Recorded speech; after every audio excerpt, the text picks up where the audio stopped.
बिस्मिल्लाहिर्रहमानिर्रहीम, अस्सलाम वालेकुम। आप देख रहे हैं द बीनर सलीम शो। एक दफ़ा फिर से खुश आमदीद कहती हूँ। मंडे है और फ्रेश वीडियो आपकी खिदमत में लेकर के मैं हाज़िर हुई हूँ। कल संडे था और संडे छुट्टी भी होती है और फिर जिस दिन इलेक्शन हो और फिर गर्मी इतनी ज़्यादा कि सर दुख रहा था सीरियसली। तो मैंने कहा कि यार अब ज़रा रिज़ल्ट आ जाए फिर ही आपसे बात करूँगी। तो सूरत हाल गिलगित बल्तिस्तान की उस पर बात करेंगे। बड़ी ख़बर कोई 2 दिन पहले मैंने आपको दी थी, वो ये थी कि जी ब्रेक थ्रू हो गया है पीपल्स पार्टी में और नून लीग में। अब ब्रेक थ्रू का नतीजा भी आ गया और ये जब मैं वीडियो कर रही हूँ तो उससे कुछ टाइम पहले ये ख़बरें आ रही हैं कि शहबाज शरीफ साहब प्रेसिडेंट हाउस गए प्रेसिडेंट साहब से मिलने के लिए और डेफिनेटली बजट वगैरह को लेकर के और बहुत सी चीज़ों को लेकर के बातचीत हुई। अब हर चीज़ को लेकर के एक कॉन्स्पिरेसी थ्योरी तो पाकिस्तान में चलती रहती है। अगर मैं आपको ये कहूँ कि जी बिलावल ने डील कर ली और अगर मैं आपको ये कहूँ कि जी 28वीं तरमीम के बदले गिलगित बल्तिस्तान मिल गया बिलावल को और एक और जगह पे हुकूमत मिल गई पीपल्स पार्टी को, तो आपको सुनने में कैसा लगेगा? आपकी भी ज़ाहिर सी बात है वही एहसास, जज्बात, ख्यालात होंगे जो इस वक्त मेरे हैं, क्योंकि जो र्यूमर फैक्ट्रीज़ हैं एंड जो न्यूज़ फैक्ट्रीज़ हैं they keep on giving news. आप देखें, जैसे मैंने आपको पिछली वीडियो में मेजर ब्रेक थ्रू के बारे में बताया कि जी ब्रेक थ्रू हो रहा है और हो गया है और 5 को नहीं 10 तारीख को बजट आएगा। अब ये लग रहा है कि 12 को आएगा, प्रॉब्ली 10 को भी हो सकता है, लेकिन 10 या 12 में से कोई डेट होगी, क्योंकि देखें ना अभी मुलाकातें चल रही हैं ना। The prime minister is meeting the president, Bilawal Bhutto is meeting the prime minister, so ये बड़े बड़े लेवल की बहुत बड़ी मीटिंग्स चल रही हैं। सो आउटकम होना ही होना है। तो ठीक है, मतलब 3 दिन बाकी रह गए हैं, पता चल जाएगा, the cat will be out of the bag. But ये जो सब कुछ हो रहा है कि इसकी डील उससे और उसकी डील उससे, यानी कि बेसिकली बिलावल के लिए एक ग्राउंड क्लियर हो रहा है, क्योंकि अगली बारी ना नॉट फेयर जरदारी, अगली बारी पीपल्स पार्टी को देनी है, यानी बिलावल भुट्टो को देनी है एज ए प्राइम मिनिस्टर। तो लिहाजा ये जो है अब आहिस्ता आहिस्ता उस तरफ बिल्टअप जा रहा है। ये सब बातें मार्केट में चल रही हैं। वो कहते हैं ना ओल्ड वाइन न्यू बॉटल, हर एक अपनी कैपेसिटी और समझ के हिसाब से बातें दे रहे हैं। अच्छा, बीच में तो ये बातें भी चल रही थी कि जरदारी साहब का पैकअप वो तो चले गए, रिमेंबर ना, दिस वाज आल्सो हैपनिंग। सो अभी तक तो वो इधर ही हैं, बल्कि अब देख लें गिलगित बल्तिस्तान में वो हुकूमत बनाने जा रहे हैं, क्योंकि बिलावल भुट्टो खुद ही अनाउंस कर रहे हैं कि he is going to be making government there and he has turned out to be like उनकी party has turned out to be single largest party. तो ये सब बातें जो हैं बिल्कुल इस वीडियो के अंदर मैंने आपके साथ करनी है। शहबाज शरीफ साहब बड़े ज़र्फ़ और बड़े दिल वाले आदमी हैं और जो भी इलेक्शन के नताइज हुए गिलगित बल्तिस्तान में, उसके अंदर उन्होंने मुबारकबाद दी है बिलावल को भी, आसिफ अली जरदारी को भी, पूरे पीपल्स पार्टी को उन्होंने मुबारकबाद दी है। अब इसको भी लेकर के एक मंजन बेचना शुरू हो गए कुछ लोग कि ये मुबारकबाद उन्होंने दिल से दी है, ये किसी मजबूरी में दी है, कि कुछ लो और कुछ दो के बदले में ये सब हुआ है। अच्छा, मैं समझती हूँ कि कुछ चीज़ें ना लेने और देने, कुछ लो कुछ दो की पॉलिसी से बियॉन्ड होती हैं। और जो ओल्ड एज पॉलिटिशियंस थे और जो ओल्ड पॉलिटिक्स थी, जिस तरह ओल्ड किस तरह के मेरी एक्टिवली काम में प्रोफेशनली आने से पहले और बिलावल के भी प्रोफेशन में आने से पहले, मतलब while Bilawal was getting trend and जब मैं भी अभी इस प्रोफेशन में नहीं आई थी, तो उस टाइम के जो सियासतदान होते थे उनमें ये वज़ादारी होती थी, उनमें ये रख रखाव होता था।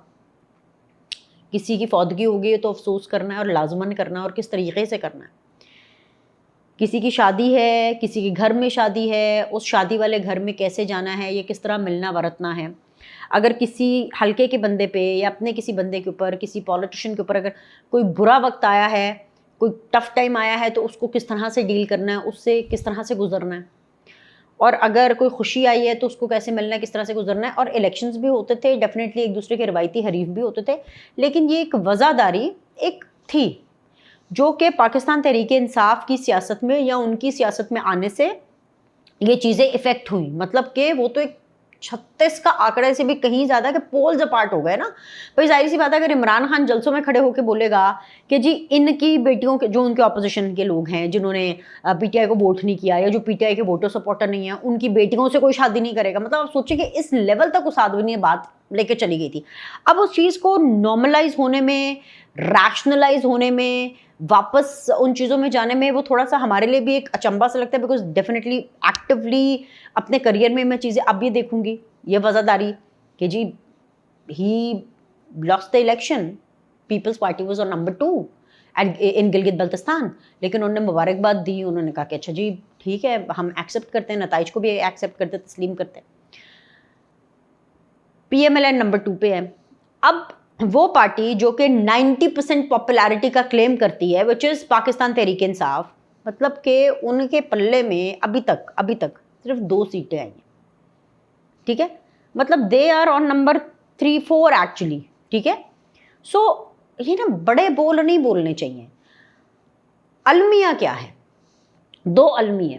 एक अलमिया नून लीग के हवाले से कि एक तो इलेक्शन ये अब नवाज शरीफ साहब को निकाल रहे हैं बाहर, और मुझे, मेरी ज़ाती राय है, आई माइट बी रॉन्ग, ये मैं किसी इन्फॉर्मेशन की बेस पर नहीं कह रही हूँ, ये मेरी ज़ाती राय है कि ये जो नवाज शरीफ साहब ने तकरीर की थी ना, मुझे क्यों निकाला गिलगित बल्तिस्तान में जाके, वो जो उनकी कैसेट एक वहाँ पे फंस गई है। मतलब नवाज शरीफ साहब is Nawaz Sharif sahab, nobody can dictate him, nobody can tell him कि जी आपने ये बोलना है, आपने ये नहीं बोलना। And what he said, I think so that didn't go well.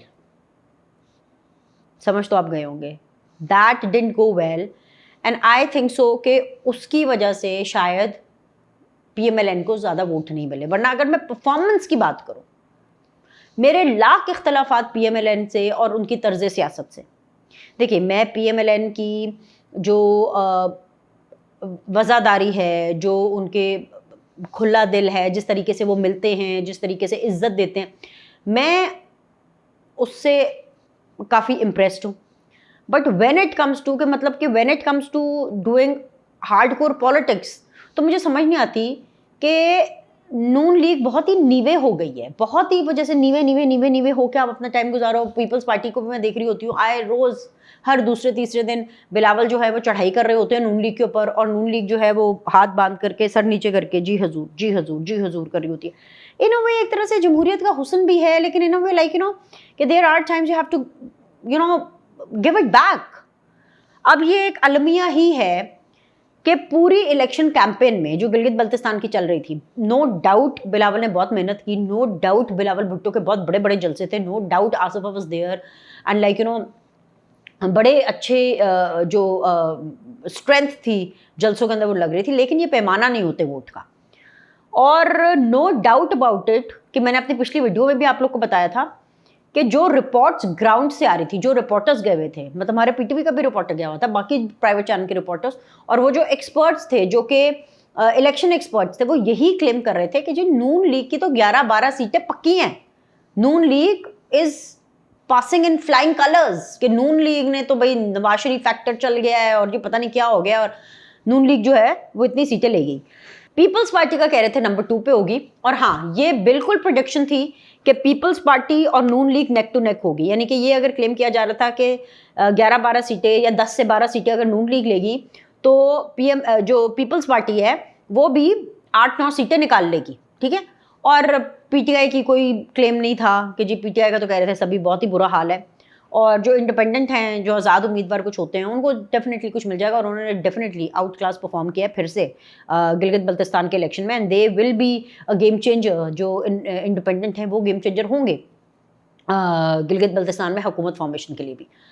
अब पूरी इलेक्शन कैंपेन में, coming back to Bilawal and Peoples Party, मतलब किसकी मैं बात करूं, नैयर बुखारी साहब की बात करूं, मैं कायरा साहब की बात करूं, नदीम अफजल चंद की बात करूं, सबको छोड़ के बिलावल भुट्टो हिमसेल्फ वो कंटिन्यूसली धांधली की बातें, रिगिंग की बातें, फॉर्म 45-47, ठीक है, फॉर्म 47 मैं आपको ला के दूंगा, आपने फॉर्म 45 रखना है, ये लाइक इस तरह की बातें। एंड देन जब नवाज शरीफ गए, उनके साथ मरीम औरंगजेब गई, एहसन इकबाल साहब थे, और मतलब और भी दीगर लोग थे, उनको लेकर के बहुत तनकीद हो रही थी। बिलावल बगैर नाम लिए एहसन इकबाल को प्रोफेसर कह रहे थे, और फिर एहसन इकबाल साहब ने उसका भरपूर इनको जवाब दिया ट्विटर के ऊपर बिलावल को। तो ये शोर सबसे ज्यादा इस इलेक्शन में, गिलगित बल्तिस्तान के इलेक्शन में पीपल्स पार्टी ने मचाया था कि धांधली हो रही है और पता नहीं हमें अपनी सीटों की रक्षा करनी है, एंड लाइक यू नो कि ये मिनिस्टर्स क्यों आ रहे हैं और ये प्रोफेसर क्यों आया है, लाइक यू नो प्रोफेसर जो बातें कर रहे हैं, इतनी मेगावाट बिजली देनी है, end of course Nawaz Sharif के ऊपर भी। सो जब नतीजा आया तो अभी इस टाइम पर सबसे ज्यादा सीट्स पाकिस्तान पीपल्स पार्टी की हैं और पीएमएलएन नंबर 2 पे है, और नंबर 1 यानी पीपल्स पार्टी और नंबर 2 यानी पीएमएलएन, उसमें भी अभी 3-4 सीटों का फर्क है। ये नेक टू नेक नहीं है कि कोई एक आधा फर्क हो, no no no no no no. और इंडिपेंडेंट ऑब्वियसली, अगर वो प्रैक्टिस तो यही है कि वो हुकूमत के साथ जाते हैं, क्योंकि हुकूमती बेंचेस पे बैठेंगे तो फंड्स भी मिलेंगे, फायदे में मिलेंगे, अपने हल्के के कोई काम भी करा सकते हैं व्हाटसोएवर। तो सीन ये है कि, और बिलावल ने भी ऐसे ही नहीं अनाउंस किया था कि सिंगल लार्जेस्ट पार्टी बनकर के उभरे हैं and they are going to form the government. अच्छा, वो धांधली का सबसे ज्यादा शोर मचा करके और सबसे ज्यादा सीटें भी उनको मिल गई। अब फिर लोग ये कहना शुरू हो गए, लोग कह रहे हैं कि क्या पीपल्स पार्टी जो है वो धांधली से जीती है ये, और अगर धांधली से नहीं जीती है तो जो इन्होंने शोर मचाया था धांधली हो रही है, धांधली हो रही है, धांधली हो रही है, इसके बेनिफिशियरी कौन है? वो तो पीपल्स पार्टी निकली। नून लीग की मैं बात करूं तो उनके लिए एक अलमिया है कि वो बदतरीन शिकस्त के बाद, मतलब मैं तो उसको बदतरीन शिकस्त कहती हूँ कि कहाँ नवाज शरीफ साहब गए हुए हों कैंपेन करने के लिए, मरियम औरंगजेब साहिबा, मतलब Maryam Aurangzeb is right now the chief minister of Punjab, क्योंकि मरियम नवाज साहिबा बहुत अच्छा काम कर रही है, नो डाउट अबाउट इट। देखिए, परफॉर्मेंस एक तरफ है और आपकी पॉलिटिकल पोस्चरिंग और हैंडलिंग दूसरी तरफ आती है। परफॉर्मेंस पंजाब के अंदर बहुत अच्छी जा रही है उनकी, लेकिन जो पॉलिटिकल उनकी प्रेजेंस है और जो उनका जो पॉलिटिकल उनकी जो पोस्चरिंग है, Maryam Nawaz is not seen anywhere. हम जर्नलिस्टों के साथ भी उनका इतना ज़्यादा कनेक्ट नहीं है, हम जर्नलिस्टों के साथ तो इन्फॉर्मेशन मिनिस्टर साहिबा का इतना ज़्यादा कनेक्ट नहीं है, तो हम क्या कहते हैं कि चीफ मिनिस्टर साहिबा की क्या बात करेंगे। ये मैं आपको सीरियसली बता रही हूँ, आप किसी भी पंजाब में किसी भी आप एंकर जर्नलिस्ट से पूछ लीजिए। मैं रिपोर्टर्स की बात नहीं करी, बीट रिपोर्टर्स की बात नहीं करी, भाई उनकी तो बीट है, बीट वाले उससे तो उन्होंने बात करनी ही करनी है, उनको तो दफ्तर बुला के चाय पानी तो होना ही होना है। बट मैं जनरली एक बात करूँ, I am not talking about the reporters, I am talking about anchors, I am talking about journalist. जिस तरीके से मरियम नवाज पहले इंगेज होती थी, और क्या इंगेजमेंट थी भाई, क्या इंगेजमेंट थी मरियम नवाज में। So Maryam Aurangzeb right now she is the face, और बेसिकली अगर पंजाब की कोई चीफ मिनिस्टर हैं तो वो इस टाइम पे मरियम औरंगजेब हैं। तो मरियम औरंगजेब नवाज शरीफ साहब के साथ गई हुई हैं, एहसन इकबाल साहब, साद रफीक साहब, आबिद शेर अली साहब, एंड आप किसी को भी, जो मैं रात को, बल्कि इनफैक्ट मेरा शो था 8 बजे, जिसको भी मेरा कोऑर्डिनेटर फ़ोन कर रहा था वो जी गिलगित बल्तिस्तान पहुंचे होते। तो मैं समझती हूँ कितने सारे लोगों की प्रेजेंस में जब इस लेवल की आपकी नून लीग की कैंपेनिंग चल रही हो, तो ये एक बदतरीन शिकस्त है नून लीग की, वो नंबर 2 पे आ गया। अब वो ना माने वो एक अलग चीज़ है, वो अपना बड़ापन दिखाएंगे, हाँ जी thank you very much, elections is all about हार जीत, competition is always all about हार एंड जीत, राइट। अच्छा, अब उसमें ये हुआ कि बदतरीन शिकस्त के बाद भी, नंबर 2 पर आने के बाद भी, जो नून लीग है वो सफाइयां दे रही है कि नहीं नहीं नहीं नहीं कोई धांधली नहीं हुई। ये अलमिया ही है, जो पार्टी हारी है वही सफाइयां दे रही है कि नहीं नहीं नहीं नहीं, और जो पार्टी जीती है वो सबसे पहले शोर मचा रही थी धांधली धांधली धांधली, और एंड पे पता चला जी माँ सदके जाए वो तो जीत गए। बहुत बहुत मुबारक हो बिलावल साहब को, बहुत बहुत मुबारक हो आसिफ अली जरदारी साहब को, बहुत बहुत मुबारक हो आसिफा को, बहुत बहुत मुबारक हो पाकिस्तान पीपल्स पार्टी को। भाई वो भी हमारे मुल्क की जमात है। पाकिस्तान पीपल्स पार्टी की कुछ चीज़ें जो सियासत के पॉइंट ऑफ व्यू से हैं वो मुझे बड़ी पसंद है, मैं बड़ी फ़ैन हूँ उनकी कुछ अप्रोचेस की, कुछ चीज़ों की, जिस तरीके से वो सियासी चीज़ों को लेकर के चलते हैं। अगर पीएमएलएन के अंदर कुछ प्रॉज हैं तो पीपल्स पार्टी के भी कुछ प्रॉज है। कॉन्स सारे पीटीआई में है भाई, सारे के सारे कॉन्स पीटीआई में ही है। अच्छा, दूसरा बड़ा अलमिया, अब ये बस मैं वीडियो रैप अप करने लगी, टाटा बाय बाय होने लगा। जो दूसरा बड़ा अलमिया है ना वो ये है कि जीता पीपल्स पार्टी है, वहां पे एक बंदा एक पार्टी जीती है, क्लेम वहां पे हर कोई जीत का कर रहा है। पीटीआई का क्लेम सुन ले, सलमान अकरम राजा एंड बैरिस्टर गौहर मुबारक हो पीटीआई वालों, हम जीत गए हम जीत गए हम जीत गए। असल में सारे वोट पड़े इमरान खान को थे, वो बाद में बैलेट बॉक्सेस खुले तो पता चला कि हो ये इमरान खान को नहीं, ये तो पीपल्स पार्टी को या नून लीग को वोट पड़ गए। वो ही इन लोगों का वो ही पुराना मंत्रा, वो ही इन लोगों की वो ही पुराना रोना धोना, वो रोना धोना जो कभी खत्म ही नहीं हुआ था। 4 सालों से एक जुल्म की दास्तान है जो पीपल्स पार्टी पर चल रही है, 3.5-4 सालों से पता नहीं क्या हो गया है क्या नहीं हुआ है। सो द थिंग इज कि 90% पॉपुलैरिटी क्लेम करने वाली जो पॉलिटिकल पार्टी है वो पहले क्या, दूसरे क्या, तीसरे क्या, चौथे नंबर पे खड़ी है गिलगित बल्तिस्तान में। अलमिया एक और भी है, तीसरा अलमिया, शायद ये बात बिलावल को बुरी लग जाए या पीपल्स पार्टी को बुरी लग जाए, आई डोंट नो, लेकिन I will speak my mind. और जिस बिलावल भुट्टो को मैं जानती हूँ ना, वो अगर उन तक ये बात पहुँचेगी तो वो इससे बुरा नहीं मानेंगे, बल्कि वो और इसको ऐसा फीडबैक समझ के इसके ऊपर मजीद काम करेंगे। पीपल्स पार्टी की government Azad Jammu and Kashmir, Sindh, Balochistan and now in Gilgit Baltistan. Now Peoples Party के नेवर एंड पीपल्स पार्टी के नॉट कंप्लेन अबाउट कि लेवल प्लेइंग फील्ड नहीं मिल रही, ए, बी कि कोई है जो हमसे हमारा मैंडेट ले सके, and thirdly the amount of responsibility जो है वो अब पीपल्स पार्टी में बहुत ज़्यादा है, बिकॉज उनको अब आउट क्लास करके गिलगित बल्तिस्तान में परफॉर्म करना पड़ेगा। अभी देखें ना, 4 जगहों पे तो उनकी हुकूमत है, कितनी, सिंध, बलोचिस्तान, गिलगित बल्तिस्तान एंड आज़ाद जम्मू एंड कश्मीर। बाकी पीछे क्या बचा, केपी में पीटीआई जिसका बुरा हाल किया हुआ है उन्होंने, और बाकी पंजाब एंड वफाक, और वफाक के अंदर भी डेफिनेटली ये साथ हैं गवर्नमेंट के, they just don't want to be tagged as the government in वफाक, लेकिन एक्चुअली वो साथ है। सो ये सारे डायनामिक्स चल रहे हैं। तो ये जितने भी मैंने अलमिया आपको बताया, इसके ऊपर अपना फीडबैक जरूर दीजिएगा, लाइक करें, सब्सक्राइब करें। आपसे अगली वीडियो में हम मुलाकात करते हैं। अल्लाह हाफ़िज़।